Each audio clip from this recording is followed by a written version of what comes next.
క్రీస్తు నామములో శుభములు. ప్రకటించిన రీతిగా ఈ రోజున మాట్లాడుతున్నటువంటి అంశం తప్పు ఎవరిది. చెరి తగ్గించు. తప్పు ఎవరిది? ప్రియమైన దేవుని పిల్లరా, సహజంగా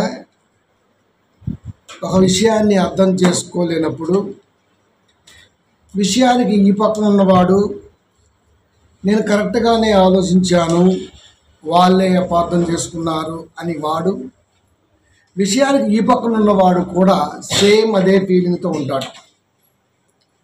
ఇంతకీ ఆ విషయాన్ని అర్థం చేసుకోవటంలో విఫలమైంది ఎవరు అని మనం ఆలోచించాలి.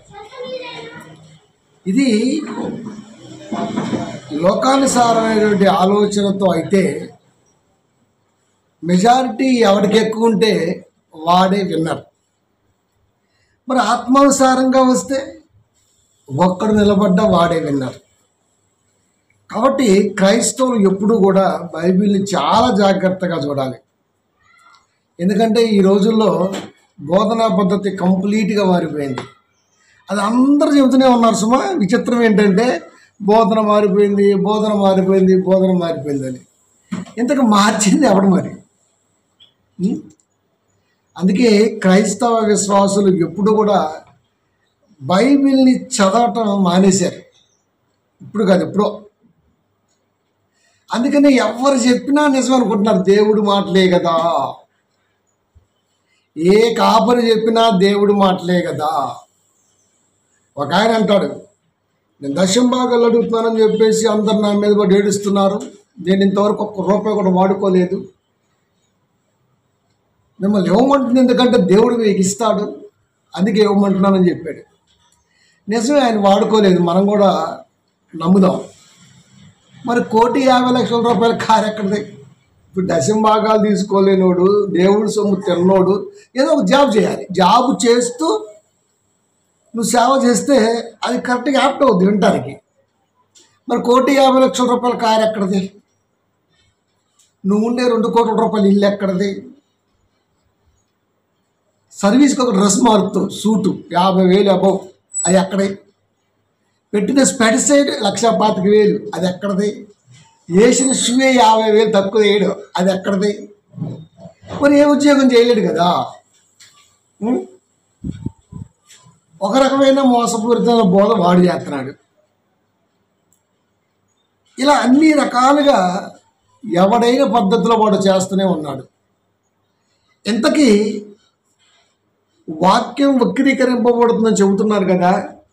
వాక్యం వక్రీకరణ ఎవరి ద్వారా పడుతుంది, ఎలా పడుతుంది అన్నది మనం ఆలోచిస్తే తప్పెవరితో మనకు అర్థమైపోద్ది.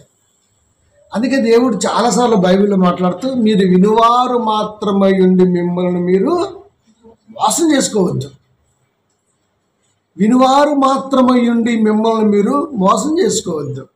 అంటే క్రైస్తవుల సంఘంలో ఎలా ఉంటారంటే ఎంటైర్ యూనివర్స్, విశ్వం మొత్తం గోళంలో ఏ చర్చ మీరు చూడండి, చాలా మొగముద్దులే ఆయన ఏం చెప్పినా ఊపుకుంటూ కళ్ళంబటి నీళ్ళు కార్చుకుంటూ, ఆ చర్చిలోనే కారవాలి నీళ్ళు, ఇంట్లో కార్చుకోవచ్చుగా. ఆడే ఏడిపోచ్చిద్దా? ఆడే ఏడిపోచ్చిద్ది మనకెందుకు మరి. కాబట్టి ఇప్పుడు ఇలాంటివన్నీ నడుస్తూ ఉన్నాయి. కొద్ది కాలపు జీవితంలో వాక్యానికి నువ్విచ్చే విలువెంత అని నీవు ప్రశ్నించుకోకపోతే చాలా కష్టం. అందుకనే కాపర్ అనేవాడికి దేవుడు ముందుగానే గొప్ప సొరకంటించి పెట్టాడు బైబిల్లో. 2 తిమోతి 3:16 ఏముంది అక్కడ?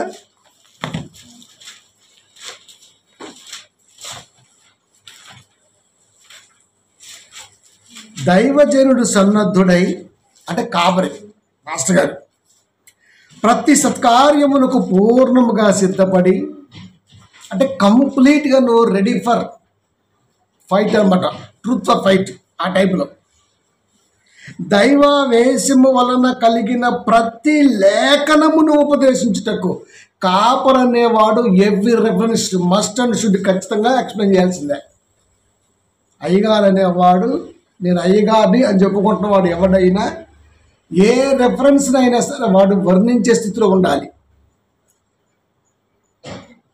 ఏ రెఫరెన్స్ అయినా సరే ఇది నేను వర్ణించగలను అనే ఒక కాన్ఫిడెంట్గా వాడు దేవుడు ముందు నిలబడి ఉండాలి. ఏమోనండి ఇది ఇంకా అందలేదు, ఇది ఇంకా అర్థం కాలేదు, దీన్ని ఇంకా మనం ఆలోచించాలి, దీన్ని ఇంకా, అట్లా చాలామంది ఉన్నారు. ఉపదేశించుటకును ఖండించుటకును అని ఉంది అక్కడ. ఖండించడం అంటే నీ తప్పు నీ తప్పు నీతో అని చెప్పడం కాదు, దాన్ని ఖండన అని అనొచ్చు. కానీ ఖండించటం అంటే వాక్యానికి విరుద్ధంగా బోధిస్తున్నటువంటి బోధన తెలియజేయటం. ఇది సత్య మార్గంలో మంచి ఇన్ఫ్లుయెన్స్ కలిగి ఉంటుంది. ఓకే, ఖండించుటకును, తప్పుదిద్దుటకును, ఉపదేశించుటకును, ఖండించుటకును, తప్పుదిద్దుటకును, నీతి యందు శిక్ష వేయుటకును ప్రయోజనకరమై ఉన్నది. నీతి ఏంటంటే క్రీస్తును నిలబెట్టాలి. ఎస్, దేవుడు రాయించింది ఇది కాదు, వాడు దీన్ని వక్రీకరిస్తున్నాడు, వాడిదైనటువంటి సిద్ధాంతపరంగా దీన్ని వక్రీకరిస్తున్నాడు, వాడిదైన ఆలోచనతో దీన్ని వక్రీకరిస్తున్నాడు, మనకు అర్థమైపోవాలి. అంత నాలెడ్జి నేటి విశ్వాసులకు ఉందంటే నేను అసలు నమ్మలే. కానీ దేవుడు జాగ్రత్త చెప్పాడు. కాబట్టి కాపర్ అనేవాడు ఫస్ట్ అలా ఉండాలి, ప్రతిదానికి పూర్ణంగా.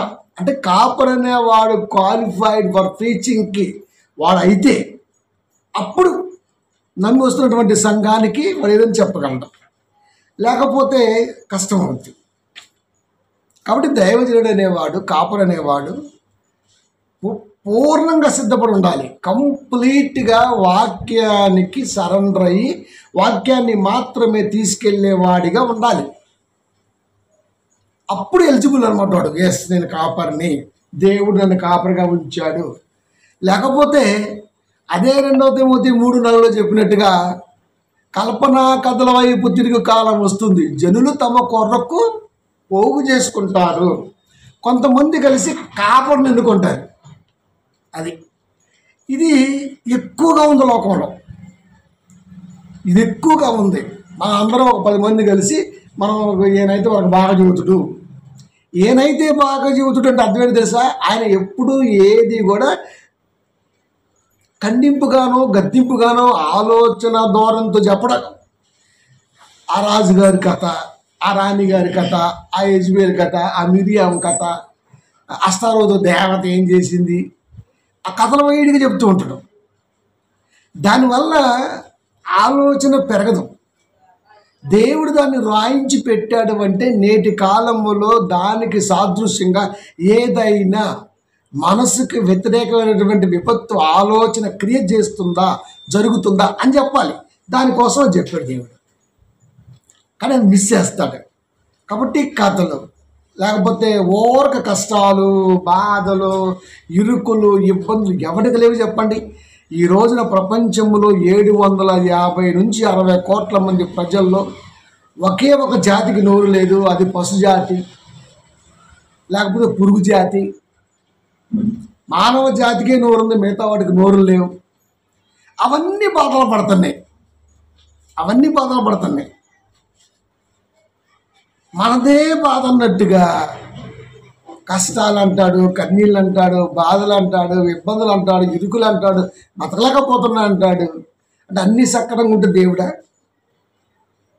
కష్టం వస్తుంది, అది మనం తప్పితం అవ్వచ్చు, పొరపాటు అవ్వచ్చు, లేకపోతే మరొకటి అవ్వచ్చు, లేజితనం అవ్వచ్చు, ఏదైనా కావచ్చు.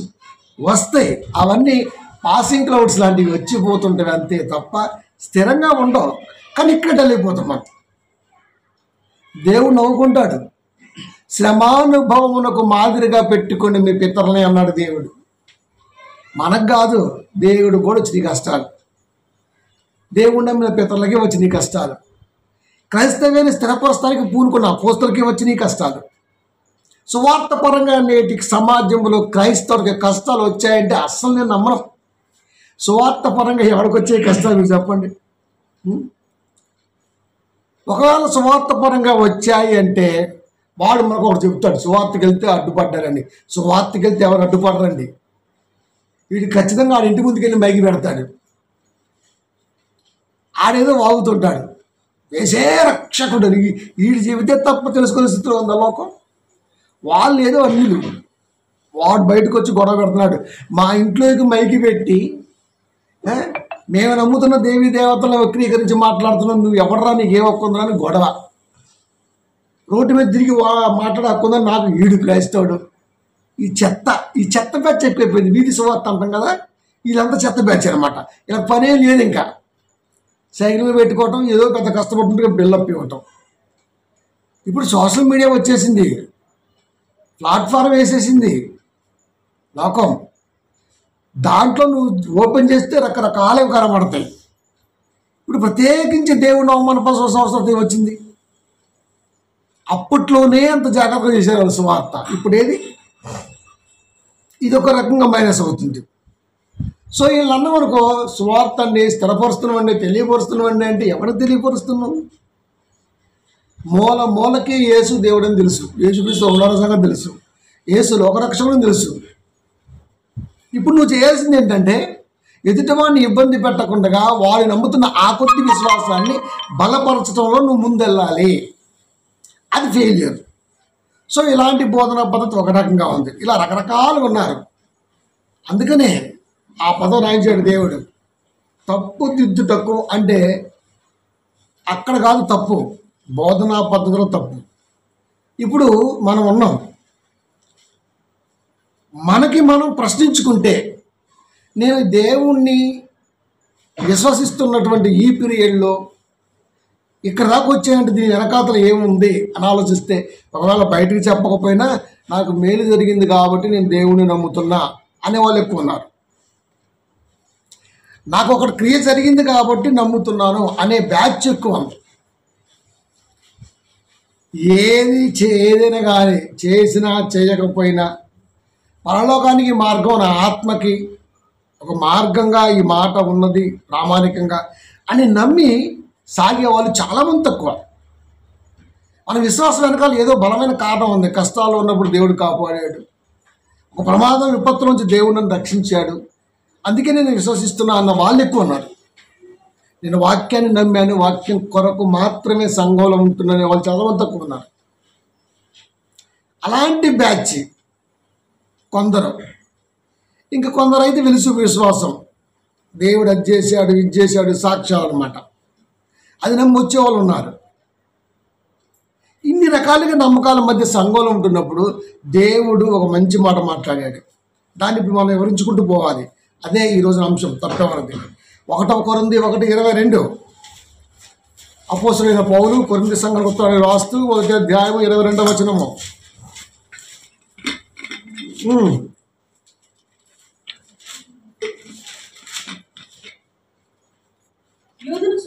యూదులు సూచక్రియలు చేయమని అడుగుచున్నారు.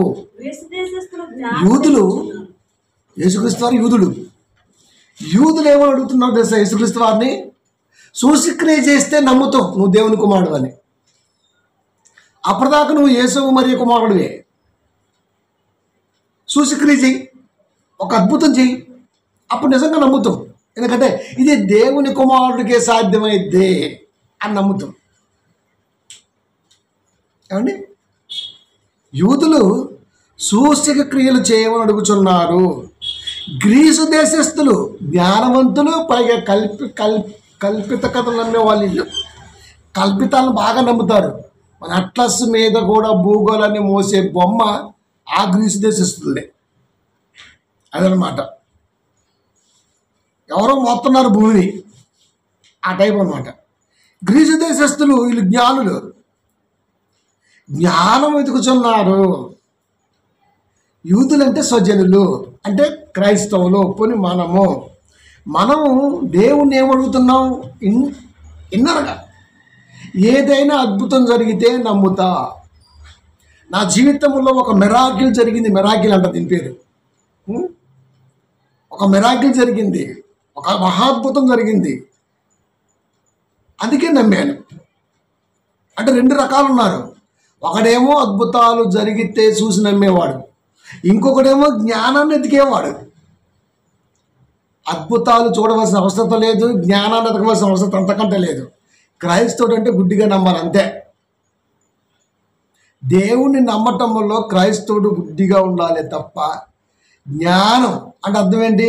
ఈ మాట దానికి ఆడగలిసింది, ఓకే, దాన్ని బట్టి ఇది ఓకే, చరిత్ర ప్రకారం చూసుకున్నా ఓకే, కాబట్టి నేను బైబిల్ నమ్ముతా అనేవాళ్ళు ఉన్నారు. చరిత్ర ప్రకారంగా బైబిల్లో ఇది అక్కడ రాయబడింది, మెసొపొతేమియా ఈజిప్ట్ ప్రాంతంలో ఉంది, ప్రపంచ పటంలో ఉంది, ప్రపంచ పటంలో ఉంది కాబట్టి, అది ఇంకా భూమి మీద ఉంది కాబట్టి, ఓకే, యేసుక్రీస్తు లోకంలో ఉండి ఉంటాడు కాబట్టి నమ్ముతా అనే బ్యాచ్. ఇంత పరిశోధించి ఇంత పరిశీలించి నమ్మే వాళ్ళు కొందరు ఉన్నారు. ఇంకొందరు ఎలా ఉన్నారు తెలుసా? సూచక్రియలు అడుగుతున్నారు. సూచక్రియ అంటే అద్భుతం. ఏదన్నా ఒకటి జరగాలి, ఏదన్నా ఒకటి జరిగితే నేను నమ్ముతా. అంటే అద్భుతాలు సూచక్రియలు చూసి నమ్మేవాళ్ళు కొందరైతే, ఇది జ్ఞానము, ఇది యాప్ట్ అవుతుంది అని నమ్మేవాళ్ళు కొందరున్నారు. అందుకే దేవుడు ఈ మాట రాయించాడు, యూదులు సూచక క్రియలు చేయమని అడుగుచున్నారు, గ్రీసు దేశస్థులు జ్ఞానమును వెతుకుచున్నారు. ఓ క్రైస్తవుడా, ఈ రోజున సంఘములో నువ్వే వెతుకుతున్నావు. అది ఒక క్రైస్తవుడు సంఘములో దేవుణ్ణి ఏమని వెతుకుతున్నాడు, అది మనకు అవసరం. ఒక క్రైస్తవుడిగా ఉన్న నేను దేవుణ్ణి ఎదుగుతున్నానంటే దీని వెనకాతల ఏముంది? చూసి నమ్మే మనసు ఉందా? జ్ఞానం ఉంది కాబట్టి నమ్ముతున్నా అనే ఆలోచన ఉందా? ఏముంది? ఇప్పుడు సూచక్రియలు నమ్ముతున్నారంటే, అద్భుతాలు నమ్ముతున్నారంటే, జ్ఞానాన్ని వెతికి మాత్రమే నమ్ముతున్నారంటే, వీటిని స్థిరపరిచిన వాడిది తప్ప,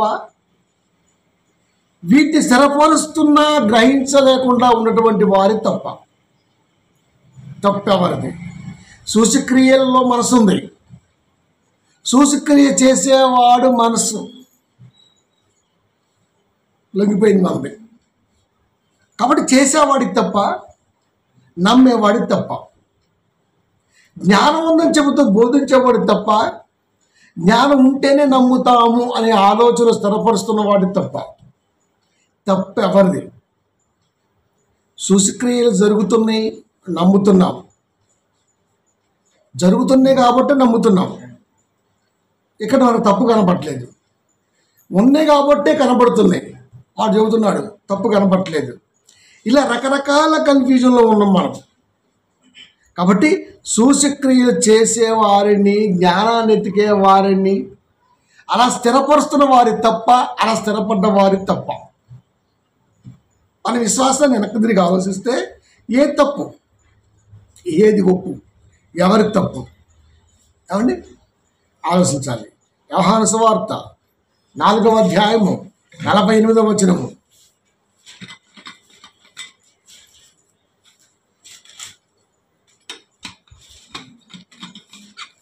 యేసుక్రీస్తు అంటున్నారు, యేసు సూచక క్రియలను మహత్కార్యములను చూడకుంటే ఎంత మాత్రమును నమ్మరు మీరు. స్వయంగా యేసుక్రీస్తు అంటున్నారు, సూచక క్రియలను మహత్కార్యములను మీరు చూడకుంటే మీరు ఎంత మాత్రమును నమ్మరని అతనితో సాక్షాత్ ఆయన చెప్పాడు. ఆన్సర్ వచ్చేసింది మనకి. 1 కొరింథీ 1:22 యూదులు సూచక్రియలు చేయమని అడుగుతున్నారు, మహత్కార్యాలు చేయమని అడుగుతున్నారు, జ్ఞానం గ్రీసు దేశస్థులు. ఇప్పుడు ఆయన అంటున్నాడు, సూచక క్రియలను మహత్కార్యములను మీరు చూడకుంటే మీరెంత మాత్రము నమ్మరని అతనితో చెప్పాను. మీరు నమ్ముతున్నారంటే మీ వెనకాతల ఆ నమ్మకానికి ఉన్న బలం ఏంటో తెలుసా? సూచక్రియలు మహత్కార్యాలు ఉన్నాయి కాబట్టి నమ్ముతున్నారు, లేకపోతే నమ్మరు. అంటే మన విశ్వాసాన్ని ఒక్క మాటలో యేసుక్రీస్తు వారు తేల్చిపడేశాడు. ఇంతకు మందే విశ్వాసం, మనకు చెబుతున్నాడు, వాళ్ళు అన్నాడు, మనం కూడా దేవుల్లో ఉన్నాం. నా విశ్వాసం ఏంటి మరి? సూచక్రియ నమ్మిన విశ్వాసమా, జ్ఞానాన్ని వెతికి నిజమని నమ్మిన విశ్వాసమా? ఆన్సర్ మాత్రం చెప్పేశాడు. సూచక క్రియలను మహత్కార్యములను మీరు చూడకుంటే మీరు ఎంత మాత్రమును నమ్మరని అతనితో చెప్పాను. మీరు ఎంత మాత్రము నమ్మరు, మీరు అంతంత మాత్రాన నమ్ముతున్నారు అంటే దాని వెనకాల సూచక్రియలు మహత్కార్యాలు ఉన్నాయి కాబట్టి నమ్ముతున్నారు. అవి లేకపోతే మీరు దేవుణ్ణి కానీ దేవుని కుమారుని కానీ దేవుని కుమారుడి మాట కానీ మీరు నమ్మరు. నమ్మనప్పుడు స్వజనులు ఎలా అవుతారు, విశ్వాసులు ఎలా అవుతారు, క్రైస్తవులు ఎలా అవుతారు? ఇంతకీ నేను ఎవరిని? సూచక్రియలు చేసేవాడు బోధిస్తుంటే వాడిని నమ్మి వాడిని వెంబడిస్తున్నా, తప్పు వాడిదా నాదా? ఇలా నువ్వు ప్రశ్నించుకోవాలి ఎప్పుడు కూడా సంఘంలో. అది అంటే ఏదో ఒకటి జరిగితే తప్ప మనం నమ్మం. అది ఏదో ఒకటి జరిగితే తప్ప మనం నమ్మం. ఎంటైడ్ క్రిస్టియానిటీ విశ్వాసం వెనకాల ఓ పెద్ద విశ్వాస పుట్ట బలంగా ఉంది. ఎవరి దగ్గర చూసినా సరే నాకు జరిగింది కాబట్టి నమ్మాను అంటాడు. జరగకపోతే దేవుడు కాదు కదా, ఎవరిని నమ్మడు. అది కాబట్టి మేము దేవుని పిల్లరా, మనం ఏ కోవకు చెందినవాడు? అది నన్ను దేవుడు అండి పేదల గురించి లేవనెత్తాడండి, లేవనెత్తపోతే నమ్మడండి. అక్కడే కనబడిపోయింది అక్కడ. అది ఎప్పుడు దేవుడు లేపాలి, దేవుడు లేపాలి, దేవుడు లేపాలి. నీకు ఎందుకు ఇచ్చాడు 60-70 ఏళ్ళ ఆయుష్కాలం? నువ్వు లేచి 10 మందిని పడకుండా చూస్తావని దేవుడు కోరుకున్నాడు. నువ్వే లేవబోతువి. ఊరికే దేవుడు లేపుతాడు, దేవుడు లేపుతాడు, దేవుడు లేపుతాడు. ఒకగానే అంతే అనుకుంటున్నాడు దేవుడు పిలుస్తాడు, దేవుడు పిలుస్తాడని. 60 ఏళ్ళు దాటే 70 ఏళ్ళు దాటే ఇంకా పిలవట్లా. ఎక్కడికి? ఇక్కడ పాడబట్టడానికి నిలబడి వాక్యం చెప్పడానికి అంట. అవకాశం వస్తే నిలబడి వాక్యం చెప్పాలి, ఆసక్తి ఉంది. దేవుడు పిలిస్తే వచ్చి పాడతాను, లేకపోతే చెప్తా అంటున్నాడంట. 60 ఏళ్ళు దాటిపోయాయి, 70 ఏళ్ళు దాటిపోయాయి, పిలవట్ల దేవుడు. వీళ్ళెవరో కాళ్ళు నొప్పులు వచ్చాయి, ఇంకేం నిలబడతాడు, ఇంకేం పాడబడతాడు. అంటే ఇప్పుడు దేవుడు రెక్కబట్టుకొని వచ్చి నీ చెవులో పెట్టి లేనన్నాను పాడు అని చెప్పాలి, లేకపోతే పాడడం. ఇదే విశ్వాసం. చాలామంది ఈ కోవలో కూడా ఉన్నారండి. అంటే రకరకాల పిచ్చోళ్ళు ఎవరు ఉన్నారంటే అది మెంటల్ హాస్పిటల్, చర్చి. అది ఇన్ని రకాల మానసిక ఆత్మరుగ్మతలు కలిగిన వాళ్ళు సంఘంలో ఉన్నారు. పైకి మాత్రం సూటు కొడుతూ బాగున్నారు, నాకు ఏ రోగం లేదు, ఏ పెచ్చ లేదని. నిజంగా పిచ్చులందరూ చర్చిలో ఉన్నారు. అది చర్చి ప్రార్థనా మందిరం కాదు, మెంటల్ హాస్పిటల్ పెట్టాలి బోర్డు బయట. ఆత్మీయ రోగస్తుల నిలయమని పెట్టాలి. ఎందుకంటే మొత్తం వాళ్ళే ఉన్నారు. అది విశ్వాసం కనపట్ల దేవుడికి సుమ ఆయన చెబుతున్నాడు కదా, సూచక క్రియలను మహత్కార్యములను చూడకుంటే మీరు ఎంత మాత్రమును నమ్మరని అతనితో చెప్పాను. అతనితో చెప్పాడంటే మనకు కూడా చెప్పినట్టే. నువ్వు నమ్మావంటే నీకు ఏదో జరిగింది రాబా నా పేరు చెప్పుకుని, అందుకే నువ్వు నమ్మావు. అదే అందుకే నువ్వు నమ్మావు. ఏమీ లేకుండా నమ్మావా? వాడు విశ్వాసి. అది మాటని బట్టి, యేసుక్రీస్తు వారి మాట బయటకు వస్తే దాన్ని బట్టి నమ్మేవారు కావాలి ఆయనకి. అలాంటి వారు ఎవరున్నారు సంఘాల్లో? శూన్యం. కాబట్టి అందుకనే అలాంటి బోధకులు ఎక్కువ చలవని అయిపోతున్నారు. అది ఎవరు లేరని చింతపడకో, దేవుడు ఉన్నాడు. ఎవరు లేకపోవడం ఏంటి? కన్నోళ్ళు ఉన్నారు, అయినోళ్ళు ఉన్నారు, చుట్టాలు ఉన్నారు, బలగం ఉంది, బంధుత్వం ఉంది, అన్నీ ఉన్నాయి. ఎవరు లేకపోవడం ఏంటి? ఎవరో ఆదుకోరు. ఎందుకు ఆదుకోవాలి? చుట్టాలు ఉంటే ఆదుకో రూల్ ఏమైనా ఉందా? బలగం ఉంటే ఏమన్నా మనకేమన్నా సపోర్ట్ చేయాలని ఏమన్నా రాసిందా? వీళ్ళని ఏమన్నా తాతల కాడించి ఇంత బలగం ఉంది కాబట్టి ఇలా వేసుకొని ఏమైనా ఉందా? ఒకడి మీద ఆధారపడే మనసు మనకు ఉందంటే మనం ఎంత నికృష్ట స్థితిలో ఉన్నామో చూడండి. కింద పడ్డామండి, ఎవరు లేడు, మనమే లేవాలి. లేట్ అవ్వచ్చు కానీ ఖచ్చితంగా మనమే లేవాలి. ఎవడో లేపుతాడు, ఎవడో లేపుతాడు. ఇంతమంది ఉన్నారు, బంధువులు ఉన్నారు, ఒక్కడు కూడా లేపట్లేదు, వీళ్ళంటే నాకు అసహ్యం. ఎవడెందుకు లేపాలి? దెబ్బ తగిలింది నీకు, పడింది నువ్వు, ఆలోచన 100 పుట్టేది నీకు. ఏదో ఒక ఆలోచనతో లేట్ అవ్వచ్చు, ఏమవుతుంది? ఎవడో చేతిని ఎందుకు ఇవ్వాలి? ఎవడో చేతిని ఎందుకు ఇవ్వాలి? ఆ తలంపులో బలాన్ని ఇచ్చే మాటే దేవుడి మాట. అంటే దేవునికి తోడుగా ఉన్నాడు. నువ్వే లేవాలి, 10 మందికి నువ్వే ఆసరా అవ్వాలి. ఒరే ఒరే ఒరే ఒరే ఊరికే దేవుడు లేపుతాడు, దేవుడు లేపుతాడు, దేవుడు లేపుతాడు. లేపుతాడు కాబట్టే, లేపుతాడు అనే నమ్మకం నీకు ఉంది కాబట్టి నమ్మావు. లేపను అని ఆయన ఎదురొచ్చి నేను మిమ్మల్ని లేపను. ఒకరోజు దేవుడు సంవత్సరానికి ఒకసారి ప్రత్యక్షమై డిసెంబర్ 25 అన్ని సంఘాలకు వచ్చేసి మీరు ఆరాధించిన ఈ సంవత్సరం ఆరాధన మొత్తం చెత్త, మీలో 100కి 2 కూడా కరెక్ట్గా లేరు, కాబట్టి ఇప్పుడు నేను మీ ప్రార్థన వెళ్ళలేదు, మీకు సాక్ష్యాలు మొత్తం వల్ల మీరు నన్ను కొలిసి నా కొలపైన నాకేం నష్టం లేదు అని అన్నాడు అనుకోండి. నెక్స్ట్ జనవరి 1కి ఎవరు చర్చిలో అది దేవుడు అలా కనబడి ఆ మాట చెబితే ఎవరు ఉండడు? ఉంటారా? ఉండరు. అంటే నిజం దగ్గర ఎవడు ఉండడు అన్నది వాస్తవం. యేసుక్రీస్తు వారి వల్ల మేలు జరగకపోతే ఎవడో నమ్మడం అన్నది ఆయన చెప్పిన మాట నిజం. ఇప్పుడు మనం ఉన్నాం, అలా స్థిరపరిచిన వాడికి తప్ప, దేవుడు ఇంత చెప్పినా సరే ఆ స్థిరత్వంలో ఉన్న మన తప్ప. అంటే విశ్వాసాన్ని బేరీజు వేసుకుంటాం అంటే మనం ఎప్పుడు వేసుకోం తెలుసా? స్థితికి ముందు ఒక రకంగా ఉంటాం, స్థితి మారినాక ఒక రకంగా ఉంటాం. మాట మారిపోద్ది, స్టైల్ మారిపోద్ది, వస్త్ర ధారణ మారిపోద్ది, మొత్తం లావిష్ అయిపోద్ది, శైలిష్ అయిపోద్ది. బాబోయ్, ఇంకా అసలు వాళ్ళ మాట తీరు చూస్తుంటే ఫారిన్ వాడికి ఆఫ్రికా వాడికి క్రాసింగ్ బ్రీడ్ లాగా ఉంటున్నాడు.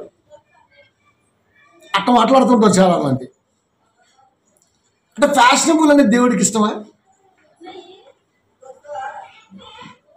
నావెల్టీ అనేది మాటలోనో కట్టే బట్టలోనో కాదు, దేవుడితో ముడిపడ్డ బంధంలో కనపడాలి. అది దేవుడు కోరుకున్నాడు. అది కాబట్టి ప్రియమైన దేవుని పిల్లరా, ఈ క్యాడర్లో ఎక్కువ మంది నిలబడటానికి కారణం దేవుడు చేస్తాడు కాబట్టే నమ్ముతున్నాము అనే బ్యాచ్ ఎక్కువ ఉంది. దాంట్లో నేను లేను, అమ్మయ్య నేను సేఫ్, నేను నిజంగా దేవుని వాక్యాన్ని బట్టి నమ్మాను, అది తోడుకుంటే చాలు అనే వాళ్ళు చాలా తక్కువ మంది ఉన్నారు. మరి ఇలాంటి వాళ్ళని దేవుడి వాక్యం దగ్గర తీసుకొచ్చి నిలబెట్టాలంటే ఎంత కష్టం చెప్పండి. వాక్యాన్ని మాత్రమే ప్రేమించేవారుగా మీరు ఉండాలి. వాక్యాన్ని ప్రేమించేవారిగా మాత్రం ఉండాలి. అద్భుతాలు జరిగినా జరగకపోయినా, స్వస్థత జరిగినా జరగకపోయినా, లాభాలు వచ్చినా రాకపోయినా, దేవుడు అంటే వీటికి సంబంధం లేనటువంటి వాడిగా నేను విశ్వాసులుగా ఉన్నాను అని నువ్వు దేవుడు కనబరుచుకోవాలంటే అది ఎంత కష్టం. అది వాక్యంతోనే సాధ్యమైంది. 14:1 అపోస్తల కార్యములు.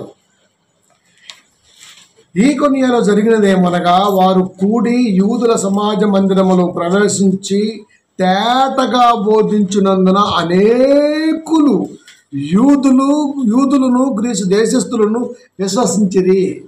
ఇక్కడ కూడా అదే పద ప్రయోగం జరిగింది, యూదులను గ్రీసు దేశస్థులను. ఎందుకు?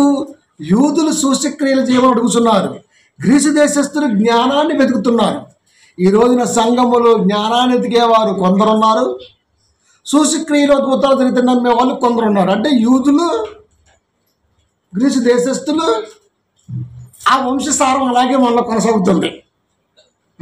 అందుకని ఇలాంటి వారికి కూడా మనము ఏం చేయొచ్చు అంటే తేటగా బోధిస్తే, తేటగా అంటే క్లియర్గా బోధిస్తే, ఉన్నది ఉన్నట్టుగా ఏ స్వార్థం లేకుండా బోధిస్తే. ఒక యోబు గారి మాటను తీసుకుంటే, కట్టుకున్న భార్యతో అన్న మాట ఏంటి తెలుసా? దేవుడి వలన మనకు కలిమేనా, లేమి కలిగితే మనం ఆరాధించమా? పిచ్చిదానిలాగా మాట్లాడకు అంటే ఇంట్లోంచి స్టార్ట్ చేశాడు. దేవుని వలన మనకి కీడు జరిగినా మేలు జరిగినా మనము ఆరాధించటం మస్ట్ అండ్ షుడ్. ఎంత ఉంది కాబట్టి ఆరాధిస్తున్నావు అనుకోమాకు. నువ్వు ప్రతిరోజు నేను కోడల్ని దూడలను కోస్తున్నా, విందు పెడుతున్నా అంటే అర్థమేంటి తెలుసా? ఆయన నాకు ఇచ్చాడని కాదు, నువ్వు అది చూసావు. ఆయన నాకు ఇవ్వకపోయినా నాకున్న దాంట్లో అది చేస్తా, ఇచ్చాను కాబట్టి ఇది చేస్తున్నా అని చెప్పాడు. ఎవరికి? భార్యకి. అంటే అంత యథార్థవర్తనుడి భార్య అయి ఉండి దేవుడి పట్ల అమితమైన ప్రేమ కలిగిన వాడు ఉన్నటువంటి యోబు గారి భార్యే తన భర్త విశ్వాసాన్ని అర్థం చేసుకోవడంలో ఫెయిల్ అయిపోయింది. ఇక దేవుడి మాట మాత్రం ఏం అర్థమైంది చెప్పండి? కాబట్టి ఎవరికైనా అర్థం కావాలంటే లేట్ అవుద్ది. బిజినెస్ పరంగా చేయటం వేరండి సువార్త. ఇప్పుడు మొత్తం అదే మాట్లాడతారు. Christianity is business. క్రైస్తవం అంటేనే వ్యాపారం. నిజమే. కచ్చిఫులు అమ్మేవాడు ఒకడు అమ్ముతాడు, కొబ్బరి నూనె అమ్మేవాడు అమ్ముతాడు, లేకపోతే మరొక రకంగా వాడిదైన పద్ధతిలో వ్యాపారం చేస్తున్నాడు. దశభాగాలు పిండేవాడు, గృహదర్శనాల పేరుతో పిండేవాడు. ఎటు పోయినా సరే లాభం కాపరికి రావాల్సిందే. అది సంఘమే పోషించాలి కాపరిని. అప్పుడు కాపరి ఇక్కడ నిలబడి చెప్పాలి, నేను ఏ పని చేయని సావటని. ప్రసంగానికి ముందు నేను ఏ పని చేయలేను, ఒళ్ళు వంచలేను, నేను దౌర్భాగ్యుడును, నేను అన్ని రకాలుగా చెప్పి మీరు నన్ను పోషించాలి. ఇప్పుడు నేను మీకు బలమైన మాటలు చెప్తా అని అనుకో, వీడింత బలహీనుడు అయ్యింది, వీడి మాటలు మనం ఏంటి అనుకుంటారు సంఘం ఖచ్చితంగా. కానీ చెప్పుడు నన్ను దేవుడు ప్రతిష్టపరిచాడు, సంఘం కొరకు మీ కొరకు దేవుడు నన్ను ఎంచుకున్నాడు, నువ్వే కాపాడాలి ఆత్మలేని రాత్రి నాకు చెప్పాడు. ఎవ్వరికి చెప్పడం. అది ఈ టైప్ వాళ్ళు ఎక్కువ ఉన్నారు ఇప్పుడు. అని దేవుడు నాకు అడు చూపించాడు, అడు బొమ్మన్నాడు. ఎంతకాలం కూర్చొని విందాం. ఇంకొక టైప్ బ్యాచ్ ఈ మధ్య బయలుదేరింది గట్టిగా. అంటే ఇక వయసు పెరిగిపోతుంది. వయసు మొత్తం ఏమో ఊర్లో పోగొట్టాడు. ఆ సెట్లు అమ్మటాయి, పొట్లు అమ్మటాయి, తాటి చెట్లు అమ్మటాయి, మొత్తం పోగొట్టాడు. ఇక ఎట్టో ఏదో సంఘం దొరికింది, మొత్తం లొట్టేసుకుని వచ్చి కూర్చున్నాడు ఇక్కడ. తేరా చూస్తే 40+ వచ్చింది. ఆళ్ళు రావు, ఏబిసిడీలు రావు, అల్లులు రావు, వచ్చులు రావు, ఏమీ రావు. సందులు తెలియదు, గొంతులు తెలియదు, ఏం తెలియదు. ఇప్పుడు ఇది ఆలోచిస్తాడు, నేను కూడా వాక్యం చెప్పాలి. నీకేమొచ్చని చెప్తావు? దేవుడు అంతరంగం అనే ఆలోచనని వాక్య లోతుల్లో పెట్టి మాట్లాడుతున్నాడు. ఇది సమాజానికి చెప్పవలసిన బాధ్యత ఉంది. దీని మీద నువ్వు ఏమాత్రం మనసు నిలిపావు, స్టడీ చేసావు, ధ్యానించావు, ధ్యానం కలిగి ఉన్నావు, ప్రశ్నించుకోడు.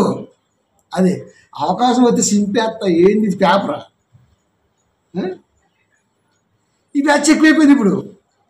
అందుకే తప్పుడు పోతే ఎక్కువైపోయింది ప్రపంచంలో. ఈ రోజున వీటికి ఎక్కువ స్కోప్ ఉంది. అది మహాద్భుతాలు చేస్తాడు, మహాద్భుతాలు చేసి పోనీ కష్టాలు మొత్తం దేవుడు ఎత్తుకుంటాడు. ఆయనకేం పని?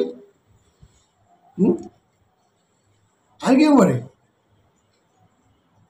కాబట్టి మనకేమనిపించింది అంటే మన బరువు ఒకడు మొత్తే బాగుండు అనిపించింది. మన బరువు ఒకడు మొయ్యాలి అంటే వాడికి డబల్ బరువు అవుతుంది. మరి మనకు మంచిగా అనిపిస్తుంది. అది నా బరువు నేనే మొయ్యాలి. సేమ ఉంది సిగ్గు తెచ్చుకోవాలి. 6 సామెతలు. సోమరి సేమల యొద్దకు ఎందుకు వెళ్ళమన్నాడు? అది ఎంత ఉంటుంది? దాని బరువు కంటే 3 రెట్ల బరువు మోసిద్ది. 3 కాలాల్లో వచ్చే విపత్తును గమనించిద్ది. తన కొరకు అన్ని సంరక్షించుకుంటుంది. అది ఏమన్నా 40 రోజులు ప్రార్థన చేసినా ఏంటి?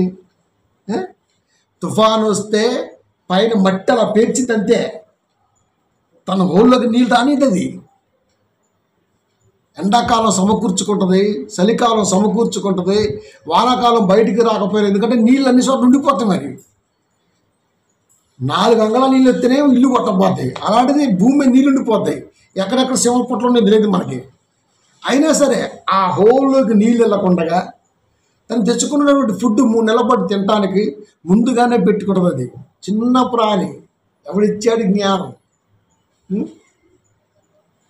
కాలాలను బట్టి, సమయాలను బట్టి అంత జాగ్రత్తగా ఉన్న సేమను చూసి నేర్చుకోవాలంటే సేమ కంటే ఎన్ని లక్షల రేట్లు పెద్దది మన మెదడు.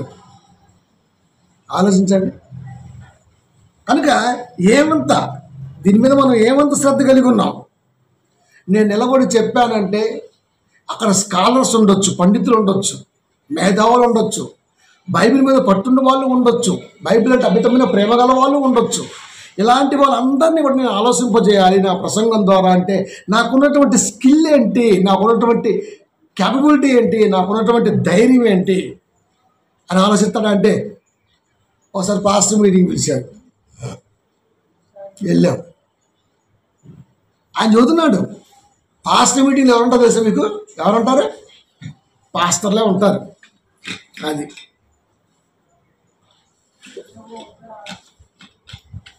ఫెలోషిప్ మీటింగ్లో ఎవరుంటారు అనుకుంటున్నారు? మొత్తం పాస్టర్లే. ఒక 50 మంది 60 మంది పాస్టర్లు. వాగానే పడ్డాడు తోపు. ఏమని చదువుతాడు తెలుసా? మనందరము యేసుక్రీస్తు వారిని విశ్వసించాలి అంటున్నాడు. ఒరే, కాపరి అనేవాడికి చెప్పాల్సింది ఏంటి? అసలు కాపరి అనేవాడు కాపరికి బోధించాలంటే అది ఎంత సవాల్తో కూడుకుందని చెప్పండి. అందరు కాపర్లే ఉన్నారు, ఒక కాపర్లు వేసేటువంటి అవకాశం ఇచ్చారు. చాలామంది కంటే మైకి పట్టుకుంటే ఊపాగదనమాట. ఇంకా మనందరము నిజ దేవుడిని యేసుక్రీస్తు నమ్మాలి, మీరు ఎంతమంది నెంబర్ చేసేదని అంటున్నాడంటే. ఒరే, ఇప్పుడు నవ్వాలా ఏడవాలా?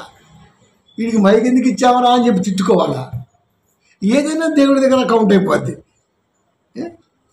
మీరు బలంగా నమ్మాలి, మీరు బలంగా నమ్మాలి, అప్పుడే మన ఫెలోషిప్ బలంగా ఉంటుంది అంటున్నాడు. కాపర్లు బలంగా నమ్మలేదు అని వాడి నోట వాడే చెప్పాడు. ఇది కాపర్ల యొక్క పరిస్థితి. అక్కడ ఏం చెప్పాలి చెప్పండి? ఇంతమంది కాపర్లు ఉన్నారు, ఇంతమంది కాపర్ల మధ్య దేవుడు నాకు ఒక పావు గంట అవకాశం ఇచ్చాడు. ఇప్పుడు నేనేం చెప్పాలి? ఏసే ఒక రక్షకుడు చెప్పాను, వాళ్ళు చెప్పట్లేదా? వాళ్ళు చెప్పట్లేదా? వాళ్ళు మనకంటే 30 ఆకలి ఎక్కువ తిని వచ్చారు, చదివి వచ్చారు. అక్కడ ఏం చెప్పాలి? అది కూడా చెప్పాడు దేవుడు, నువ్వేం చెప్పాలి. అందుకే బైబిల్ని ఎప్పుడు కూడా ధ్యానించాలి. చాలామంది చదువుతాం అనుకుంటారు, చదవటం వేరండి. పని పాట లేని వాడు చదువుతాడు. అదే ఏం పని ఉంది ఇప్పుడు చదవాలి, అదే పని. ధ్యానం అనేది నువ్వు పని చేస్తున్నా ఏది చేస్తున్నా లోపల రొటేట్ అవుతూ ఉంటుంది చూసారా, అది ఎప్పుడు స్క్రోల్ అవుతూ ఉండాలి, అది ధ్యానం. అందుకే ధ్యానించేవాడు దేవుడికి కావాలి. చదవాలి సుమా, కానీ ఆ చదవటాన్ని ధ్యానంగా మలుచుకునే స్థితిలోకి మనం ఉండాలి. వాడు కావాలి దేవుడికి, అది కదా. ఇప్పుడు అంతమంది ఉన్నారు. ఇప్పుడు మనం ఏం చేయాలి? అవకాశం వచ్చింది. పౌళ్ళకి ఈ మాట అనగలమా మనం? అపోస్తల కార్యములు, మేము పరిపూర్ణమైన వారి మధ్య జ్ఞానాన్ని బోధించున్నాము, మేము పరిపూర్ణులైన వారి మధ్య జ్ఞానాన్ని. కొరింథీ 1 కొరింథీ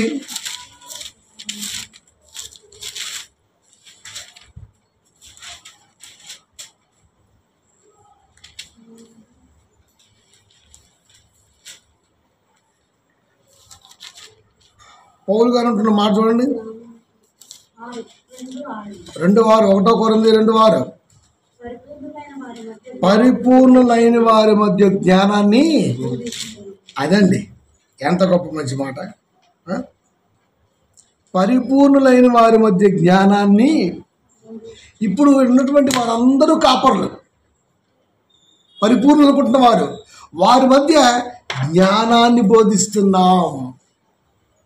అంటే ఎంతగా నువ్వు ప్రిపేర్ అవ్వాలో చెప్పండి. అంతమంది కాపర్లు కూడా పావు గంటలు ఫ్లాట్ అయిపోవాలా. తేటగా బోధిస్తే ఎవడైనా ఫ్లాట్ అవుతాడు. అందుకే ఆ పదం రాయించాడు దేవుడు 14:1 అపోస్తల కార్యంలో. వారు కూడి యూదుల సమాజ మందిరములో ప్రవేశించి తేటగా బోధించినందున అనేకులు యూదులను గ్రీసు దేశస్థులను విశ్వసించిరి. సూచక్రియలు చేసేవాడు తేటగా బోధిస్తే నమ్ముతాడు. జ్ఞానాన్ని ఎత్తికే బ్యాచ్ తేటగా బోధిస్తే వాక్యాన్ని నమ్ముతుంది. అంటే తేటగా బోధించకపోవటం వలనే సూచక్రియలను, మహత్కార్యాలని, జ్ఞానాన్ని వెతికి నమ్మే పనులు లోకం ఉన్నది. అంటే తప్పు బోధకుడిది. టీచర్ కరెక్ట్గా లేకపోతే స్టూడెంట్స్ పాస్ అవ్వడు. ఒక అధికారి కరెక్ట్గా లేకపోతే ఆ కాన్స్టిట్యున్సీ మొత్తం దెబ్బతింటుంది. ఒక ప్రధాని బాగలేకపోతే దేశం మొత్తం సర్వనాశనం అయిపోతుంది. కుటుంబంలో తండ్రి బాగలేకపోతే కుటుంబం మొత్తం స్పాయిల్ అయిపోతుంది. సంఘములో కాపరి బాగలేకపోతే జీవితం అనంతరం ఉన్నటువంటి ఆత్మ పొందుకునే ఆ పొందుని ఇక్కడే కోల్పోయి నరకంలోకి ఖచ్చితంగా వెళ్ళిపోతారు. అంటే ఇంత ప్రాబ్లం ఉందా అంటే దెబ్బ తగిలినప్పుడు, వరద వచ్చినప్పుడు, ప్రమాదం జరిగినప్పుడు అబ్బా అంటమే తప్ప ముందుగా పసిగట్టి సేవ లాంటి మనసు మనకు ఉందా అంటే ఎవరికి లేదు. కాబట్టి బోధన పద్ధతి ఎలా ఉండాలి అంటే తేటగా ఉండాలి, క్లియర్ కట్గా ఉండాలి. అంటే ఉన్నది ఉన్నట్టుగా దేవుడు పెట్టినా పెట్టకపోయినా, ఇచ్చినా ఇవ్వకపోయినా, చూసినా చూడకపోయినా, నిన్ను లేపినా లేపకపోయినా, చేతనిచ్చినా ఇవ్వకపోయినా పాజిటివ్గానే ఆలోచించేవాడిగా కావాలి. ఎందుకంటే తల్లి గర్భంలో తీసుకొచ్చి పడేశాడంటేనే నువ్వు అంటే ఇష్టం అని చెప్పాడు. ఇంక పొద్దాక ఏం చెప్పాలి? తల్లి గర్భంలోకి నువ్వు వచ్చావంటేనే నీ మీద అమితమైన ప్రేమ, 60 ఏళ్ళ ఆయుష్కాలం. ఇంకెంతకంటే ఇంకేం కావాలి? అనుక్షణం దేవుడు నాకు పెడతాడు, ఇవన్నీ అవసరం లేదు. అప్పుడే డిసైడ్ చేశాడు, భూలోకంలో నుంచి తిరిగి మళ్ళా నాలోకం వచ్చేంత వరకు నేను నీకు తోడు. తల్లి గర్భానికంటే ముందే నిర్ణయించుకొని నమ్మి గర్భంలో పడేసి లోకానికి పంపాడు. ఈయనకు వచ్చినాక విషపూరితమైన సాక్ష్యాలు, మోసపూరితమైన మాటల వలయములో చిక్కుకొని మాట్లాడుతున్నావే, ఇది తప్పు. దేవుడండి ఆ రోజు నాకు అది చేశాడండి. ఆ రోజు చేయటం ఏంటి? అంత ముందే చేశాడు. నన్ను తల్లి గర్భంలోకి వేయటమే ఆశీర్వాదం. పంచభూతాల కలయికలో మహాద్భుత సృష్టిలో నన్ను చూడగలిగే స్థితిలో ఉంచాడంటేనే ఇంతకంటే ఇంకేం కావాలి? ఇంతకంటే ఇంకేం కావాలి? ఇది మహాద్భుతం. అడగంది ఇది.